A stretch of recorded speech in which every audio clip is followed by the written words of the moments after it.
Have you ever stood at a crossroads where nothing made sense anymore, where every option felt like loss, and the only thing you carried was the fear that your story might be over? Maybe you've watched a season of your life collapse so completely that you wondered if anything beautiful could ever rise from it again. That's the place where one woman once stood, and her quiet choice in the dust of despair became one of the most stunning pictures of redemption in Scripture. Ruth's story begins with sorrow layered upon sorrow. A famine had driven Naomi and her family from Bethlehem to Moab, hoping for survival, not blessing. But in that foreign land, Naomi lost her husband and both her sons, leaving her with 2 Moabite daughters-in-law and nothing else. With bitterness filling her chest and grief clouding her path, Naomi resolved to return home alone. But Ruth, instead of turning back to the familiar, clung to her with words that echoed louder than any vow. "Where you go, I will go. Your people will be my people. Your God, my God." It wasn't romance or adventure she was choosing. It was a life of hard labor, poverty, and uncertainty, guided only by trust in the God she was just beginning to follow. When they reached Bethlehem, Ruth quietly stepped into the fields to glean leftover grain, hoping to provide for Naomi. She happened to enter the land of Boaz, a relative of Naomi's late husband, and her humility caught his attention. He protected her, provided for her, and honored her courage in ways that restored dignity to 2 women who believed they had nothing left. Naomi recognized God's mercy in this unexpected kindness and guided Ruth into a bold act of faith-seeking redemption through the laws of their people. Boaz responded not with reluctance, but with integrity and generosity. He redeemed Ruth, married her, and lifted both women out of despair.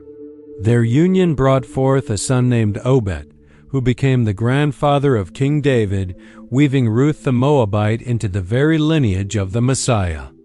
Ruth's loyalty reminds us that God sees extraordinary beauty in small, faithful decisions. She didn't change the world with a miracle or a crown. She simply refused to abandon the people God placed in her life. And heaven honored that steadfast love by writing her into a story far greater than she could see.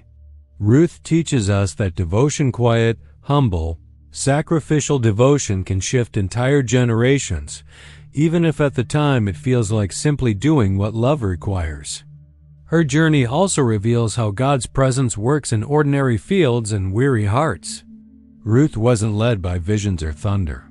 She was led by trust, a trust that made her leave her homeland and follow God into unfamiliar soil. And in that everyday obedience, the presence of God was shaping all the pieces she couldn't make sense of. Even when Naomi believed God had turned against her, He was already preparing redemption through Ruth's steps. It reminds us that God is often working loudest in seasons that feel the most silent. And Boaz's role shows us what it looks like to reflect God's heart in a broken world. He didn't use his power to exploit, but to protect. He didn't overlook the foreigner in his fields, he honored her. His kindness became the doorway through which God poured out restoration. Sometimes God invites us to be that doorway for someone else, to be the voice that reminds them they are seen, valued, and not forgotten. When we look back at the whole story, Ruth becomes a living reminder that no season of loss is beyond God's reach, and no person is too small for His purposes. Her faithfulness in the shadows brought forth a child who would carry light into Israel's future and ultimately into the world through Christ. The bitter road Naomi walked ended not in emptiness but in a baby sleeping in her arms, a restoration she never could have imagined. And all of it began with one woman who dared to believe that following God, even into uncertainty, was worth everything. Your story is not over either. In the hands of the Redeemer, broken beginnings can become the birthplace of unimaginable grace.